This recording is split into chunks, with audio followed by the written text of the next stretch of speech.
예, 고 김하늘 양 오늘 오전에 부검이 진행됐습니다. 일단 그 결과도 바로 나왔죠. 네, 국가수는 오늘 오전에 다발성 예기 손상에 의한 사망이라는 소견을 밝혔습니다. 이는 날카로운 도구에 의한 다발적 손상이 사망에 이르게 했다는 뜻인데요.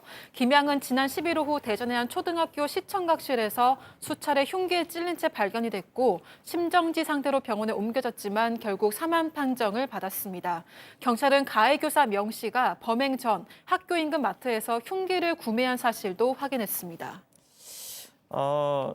저도 국과수 부검을 참관한 적이 있었는데요.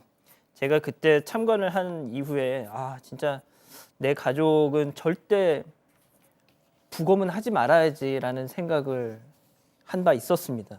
자, 그런데 하늘 양 부모님도 마찬가지셨대요. 그런데 다만 이것 때문에 그 어려운 결심을 하셨다고 하더라고요. 들어보시죠.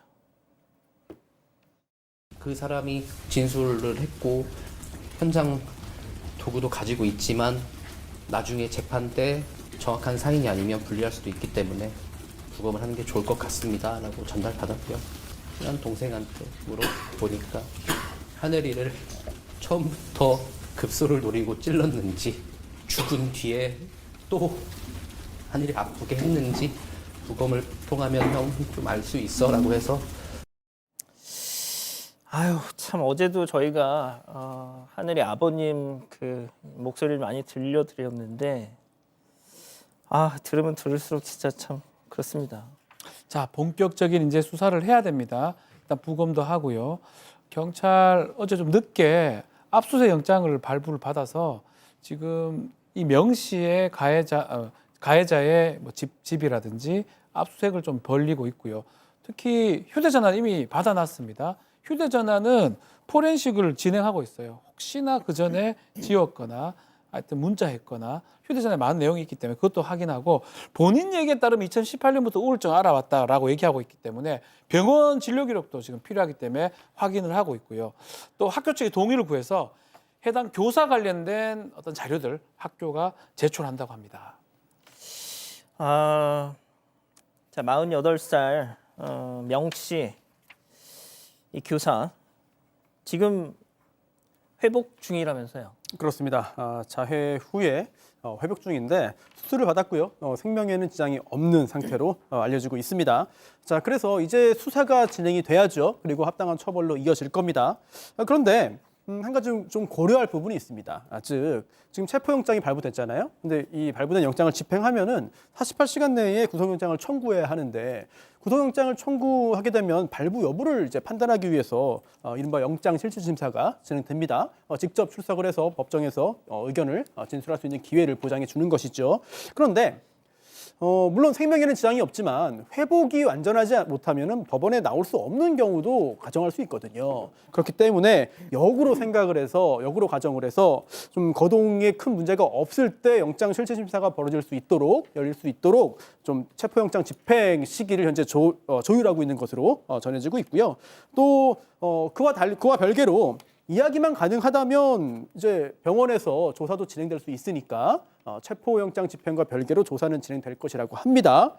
이르면 오늘 중에. 그리고 또 하나 좀 중요한 게 있습니다. 이게 뭐냐면 하늘 양의 아버지가 한 이야기인데 이 가해 교사와 피해 아동의 어머니가 대화를 나눈 적이 있다는 거예요. 예. 사건 직후에 그러니까 할머니. 네, 네네. 예.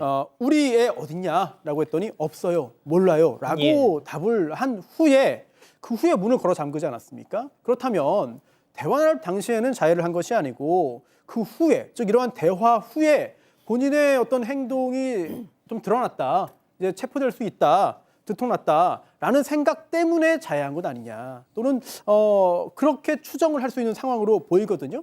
그렇다면 여기서 한번 이 가해 교사의 이야기 중에 약간 좀 고개가 갸웃해지는 게 있습니다.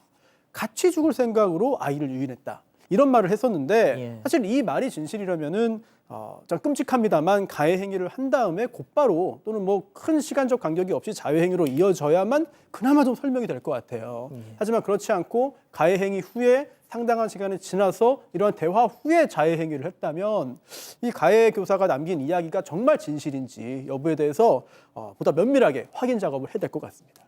이 진행 상황을 제가 다시 한번 정리해 드리겠습니다. 지난 5일 날 이 사람이 복직을 하고 나서 시스템 접속을 하려고 했는데 안 되니까 화가 나서 컴퓨터를 부셨어요. 그 다음 날 6일에는 불 꺼진 교실에 혼자 앉아 있는데 동료 교사가 뭐 하고 계세요? 이렇게 말을 걸자 그 동료 교사를 폭행했습니다. 자, 그리고 문제 그 사건 당일이었던 10일 교감 옆자리에 앉아서 근무를 했어요. 분리 조치가 됐었던 겁니다. 그런데 점심 시간에 나갔어요. 누구의 제지도 받지 않고 바로 그때 마트에서 흉기를 구입했습니다. 학교에 돌아왔어요. 흉기를 숨겨놓은 채로 교감과 면담을 진행합니다.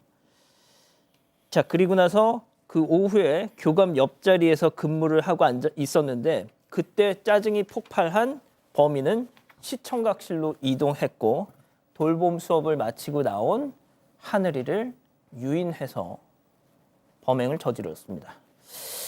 자, 이 가해교사 명 씨, 우울증 때문에 6개월 동안 휴직을 신청했다가 불과 20여일 만에 조기 복직했다 이런 소식을 전해드렸는데 그 휴직을 신청했을 때도 그리고 복직 판단이 내려졌던 그 진단서를 써준 의사도 동일 인물이었습니다.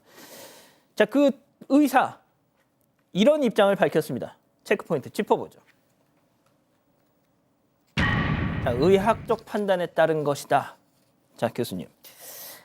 네, 의학적 판단이 어떤 것인지 아직 나오지 않았고 경찰 조사에서도 밝히지 않았기 때문에 함부로 얘기하기는 쉽지 않습니다. 그러니까 추궁을 하거나 판정을 하는 건 아니에요.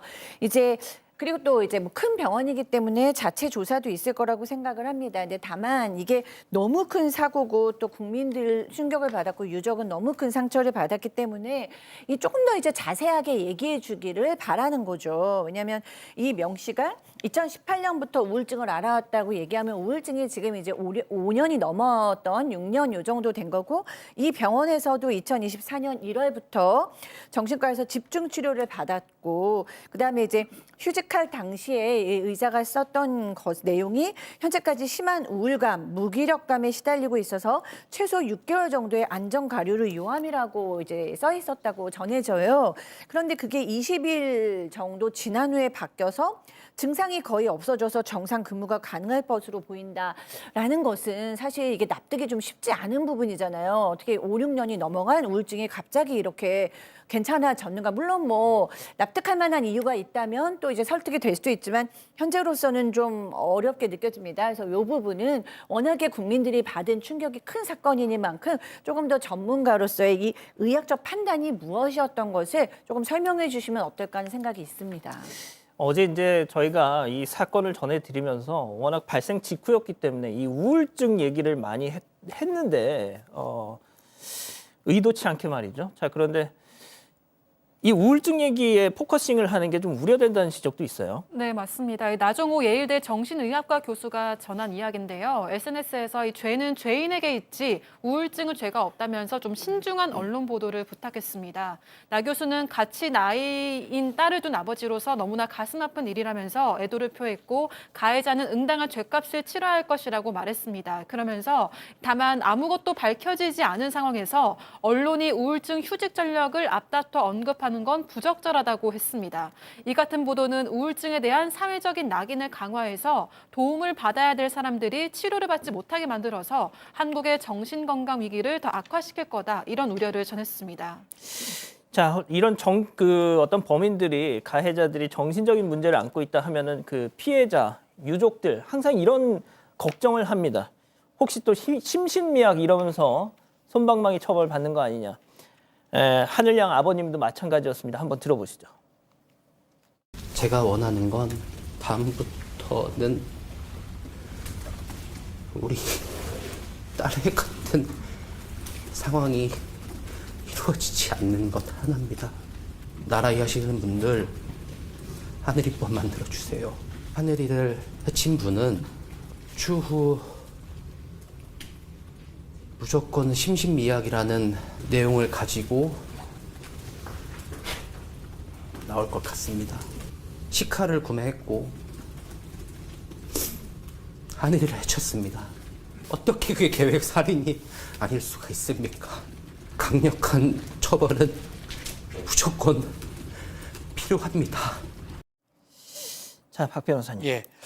자, 심신미약을 주장할 가능성도 있는데요. 뭐 결론적으로 제가 좀 말씀드리면 심신미약이 받아들여질 가능성은 전 낮다고 판단이 됩니다.